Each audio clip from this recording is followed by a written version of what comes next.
O flash das câmaras explodiu no momento em que entrei no corredor do Hospital de Santa Maria, em Lisboa. Ver Beatriz deitada na cama, rosto pálido e monitores apitando sem parar, foi como um soco que me tirou o ar, porque eu sabia que aquele acidente de carro na A2 não tinha sido mera fatalidade, tinha sido o preço que pagávamos há 3 anos por esconder nosso amor. A enfermeira olhou-me de lado quando pedi para entrar, mas eu já não conseguia fingir, era a minha companheira, mesmo que ninguém soubesse. O médico explicou que o impacto tinha sido forte, traumatismo craniano, e que nas próximas horas tudo poderia mudar. Saí do quarto com as pernas a tremer e o telemóvel vibrou. Era o meu chefe da agência de comunicação, Laura. Os jornais já falam de uma executiva envolvida num acidente com outra mulher, nega tudo antes que o cliente processe a empresa por imagem. Respirei fundo, o coração a bater como tambor. Há 2 dias tínhamos discutido no carro precisamente por causa disso. Beatriz queria contar à família dela em Setúbal, eu dizia que o meu contrato de direção de comunicação na maior multinacional de Lisboa dependia do silêncio. Agora o silêncio estava a custar caro. Entrei no elevador e uma jornalista do Correio da Manhã bloqueou-me. Dona Laura Mendes, é verdade que a vítima é sua namorada? Respondi com voz firme que era apenas uma amiga, mas a mentira sabia a fel. Cheguei a casa em Campo de Ourique às 2 da manhã, a mãe ligou de Coimbra. Filha, a tia viu a notícia, diz que estavas a chorar como se fosse mais que amizade. Explica-me. Desliguei sem responder. O dia seguinte foi pior. A empresa enviou um advogado, ou eu assinava uma declaração negando qualquer relação íntima ou perdia o cargo e enfrentava processo por violação de cláusula moral. Beatriz acordou ao fim da tarde, olhos inchados, e sussurrou: Laura, se me proteges a mim perdes tudo, se te proteges a ti perdes-me a mim. Eu segurei-lhe a mão e jurei que ia lutar, mas por dentro sabia que cada segundo era uma escolha de vida ou morte para o nosso futuro. A imprensa acampou à porta do hospital, o meu e-mail encheu-se de ameaças de clientes católicos que retiravam contratos. À noite, sozinha no corredor, percebi que o escândalo estava apenas a começar. A manhã seguinte trouxe o primeiro ultimato oficial. O diretor de Recursos Humanos enviou e-mail marcado urgente. Reunião às 10 horas, traga prova de que a relação é platónica ou prepare demissão. Entrei na sala de reuniões no edifício da Avenida da Liberdade com o coração na boca. 12 homens e 2 mulheres olhavam-me como se eu fosse criminosa. Mostrei fotos antigas onde Beatriz aparecia como colega de faculdade, mas o advogado da empresa já tinha prints de redes sociais onde alguém anónimo tinha postado Laura e B juntas em Sintra, mais que amigas. O chefe falou claro: Portugal mudou, mas os nossos clientes da área da banca conservadora não. Escolha, negue publicamente ou saia. Saí da reunião com a demissão na mão e uma indemnização irrisória. Corri para o hospital, Beatriz estava sentada na cama a ver as notícias no telemóvel. O título era executiva de topo envolvida em acidente suspeito com amante. Chorámos as duas em silêncio. À tarde chegou a mãe dela de Setúbal, cara fechada. Beatriz, esta mulher está a destruir a tua vida e a nossa reputação no bairro. Beatriz olhou-me e disse: Mãe, amo-a há 3 anos, não vou negar agora. A mãe saiu batendo a porta e eu fiquei ali, sabendo que a família dela já estava a ligar para advogados de família para pedir interdição por influência. O meu telemóvel não parava, tio de Coimbra a ameaçar cortar herança, irmão a dizer que nunca mais falava comigo se não desmentisse na TV. À noite, no quarto escuro do hospital, Beatriz segurou-me o rosto. Se contares tudo perdes a carreira, se calares perdes-me para sempre.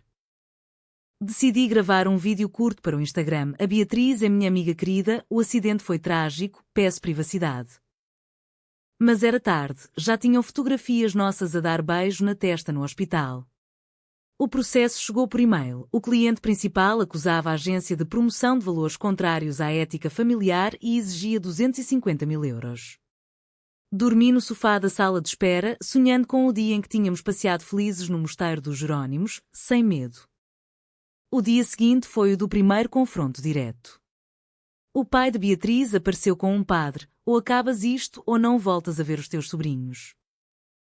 Beatriz respondeu chorando mas firme: prefiro perder tudo a perder o amor. Eu saí para o corredor e liguei ao meu advogado pessoal: vamos contra-atacar, processo por discriminação. Mas por dentro sentia que cada passo era uma faca de 2 gumes. A pressão subiu como uma maré. O Jornal Expresso publicou uma reportagem de página inteira com fotos nossas em Cascais, tiradas há meses por um paparazzo. O título: O segredo lésbico que abala a comunicação portuguesa. A minha antiga chefe ligou a chorar. Laura, os investidores estão a fugir, a empresa vai à falência por tua causa. Respondi que ia processar por invasão de privacidade.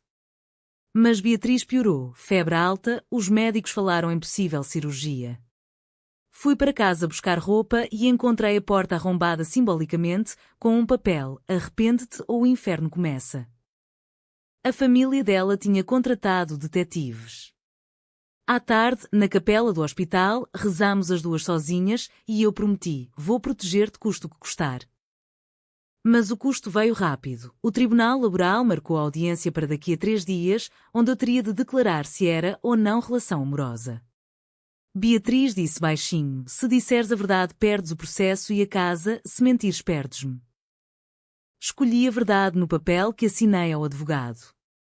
Nessa noite a tia de Beatriz, que sempre soubera, morreu de infarto ao ver a notícia na televisão. O funeral foi marcado para o dia seguinte em Setúbal. Fomos as duas, mascaradas com óculos escuros. Na igreja, o cão da tia, um pastor alemão velho, começou a ladrar descontroladamente junto ao caixão aberto. Todos olharam. Eu aproximei-me, voz a tremer, e perguntei alto o suficiente para a família ouvir: por que ladras tu também, como se soubesses que ela era o meu grande amor? O silêncio que se seguiu foi mortal. A mãe de Beatriz desmaiou, o pai gritou mentira, os primos saíram a correr. O escândalo explodiu ali mesmo, câmaras escondidas gravaram tudo. Saímos do cemitério perseguidas por jornalistas e pela própria família que nos ameaçava com queixa por perturbação de funeral. Beatriz agarrou-me a mão na rua, agora já não há volta atrás. Chegámos à casa dela em Setúbal com pedras atiradas às janelas. O processo da empresa aumentou para 400 mil e o meu banco bloqueou contas por risco reputacional. Dormimos abraçadas no chão, sabendo que o amanhã podia ser prisão ou liberdade total. O dia do julgamento laboral amanheceu chuvoso em Lisboa. Entrei no Tribunal do Trabalho com Beatriz ao lado, de mão dada pela primeira vez em público. Os jornalistas gritavam perguntas, flash cegavam. O juiz leu as acusações: discriminação, violação contratual, danos morais ao cliente.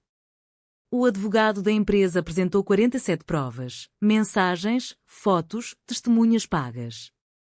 Quando me perguntaram diretamente: a senhora mantém relação amorosa com a dona Beatriz Santos, respondi sem hesitar: sim, amo-a e orgulho-me disso. Beatriz sorriu através das lágrimas. O juiz suspendeu a audiência por tumulto, a família dela invadiu a sala gritando. Saímos em liberdade provisória, mas com medida de coação, não podíamos sair do país. À noite, em casa de uma amiga em Alfama, recebemos a notícia: a empresa faliu parcialmente, 12 despedimentos, tudo por causa do boicote. O meu antigo chefe mandou mensagem: parabéns, destruíste tudo. Mas Beatriz disse: conseguimos ser livres. A liberdade custou caro, a mãe dela conseguiu ordem de afastamento temporário, o pai cortou ajuda financeira para o tratamento. O hospital exigiu pagamento adiantado de 18 mil euros pela cirurgia marcada. Vendemos o carro dela, eu hipotequei o apartamento. No dia da operação, enquanto Beatriz estava no bloco, a imprensa publicou o vídeo do funeral completo. As redes explodiram, metade de Portugal apoiava Coragem, a outra metade pedia boicote. Recebi ameaças de morte, mas também milhares de mensagens de outras mulheres lésbicas: obrigada por não te calares. Quando Beatriz acordou da cirurgia, sorriu fraca: valeu a pena. Mas o processo civil da família dela por alienação parental chegou no mesmo dia. Decidimos contratar o melhor advogado LGBT de Lisboa, custasse o que custasse. A noite foi longa, discutimos se voltávamos a esconder ou continuávamos a lutar. Escolhemos lutar. A tensão atingiu o pico na audiência final do processo familiar. O juiz de Setúbal olhou para nós duas sentadas lado a lado e perguntou à mãe de Beatriz: a senhora realmente quer separar uma relação consensual de adultos? A resposta foi um discurso de 20 minutos sobre pecado e vergonha da aldeia. Eu levantei-me e falei: o amor não destrói famílias, o ódio sim. O juiz decidiu a favor da nossa liberdade, mas impôs terapia familiar obrigatória. Saímos vitoriosas, mas exaustas. Nessa mesma semana, o cliente retirou a queixa após pressão pública e a minha antiga empresa ofereceu recontratação com pedido de desculpas público. Recusei. Em vez disso, abri a minha própria agência de comunicação inclusiva com Beatriz como sócia. O primeiro cliente foi uma ONG de direitos LGBT. Mas o preço continuou. O irmão dela deixou de falar, o meu pai em Coimbra teve AVC ligeiro do stress. Visitámo-lo no hospital, ele olhou-me e disse baixinho: se ela te faz feliz, eu aprendo. Foi o primeiro raio de luz. O cão que ladrou no funeral foi adotado por nós, como símbolo. Uma noite, no nosso novo apartamento em Belém, com vista para o mosteiro, Beatriz perguntou: se pudesses voltar atrás, calavas-te? Respondi que não, porque o silêncio quase nos matou. A imprensa ainda seguia, mas agora era positiva: o casal que mudou Portugal. Organizamos o primeiro evento público juntas, uma conferência sobre visibilidade. A família dela apareceu parcialmente, a mãe chorou no fim do discurso. Parecia que o pior tinha passado. Mas uma última bomba chegou, uma queixa anónima por fraude fiscal na nova empresa, claramente vingança. Decidimos enfrentar com transparência total. A investigação fiscal durou 3 semanas intensas, mas saímos limpas, com prova pública de honestidade. No dia da declaração final, diante dos jornalistas, Beatriz e eu demos a mão e dissemos: o amor verdadeiro nunca se esconde quando é real. A multidão aplaudiu. 3 meses depois, inauguramos a agência com 14 funcionários, todos orgulhosos. A família dela começou a aparecer aos domingos para almoço, tímida mas presente. O meu pai veio a Lisboa e abraçou Beatriz pela primeira vez. O cão ladrou feliz no jardim. Uma tarde, no mirador de São Pedro de Alcântara, ao pôr-do-sol, Beatriz ajoelhou-se e pediu-me em casamento com um anel simples. Aceitei entre lágrimas. A vida continuou com altos e baixos, mas agora sem medo. O escândalo que quase nos destruiu acabou por nos libertar. Olhando para trás, cada escolha entre proteger-me ou proteger-nos tinha sido uma questão de vida ou morte para a nossa dignidade. É correto afirmar que o silêncio sempre protege mais a honra do que a coragem de falar, ou a verdade é o único caminho que realmente salva? Verdadeiro ou falso?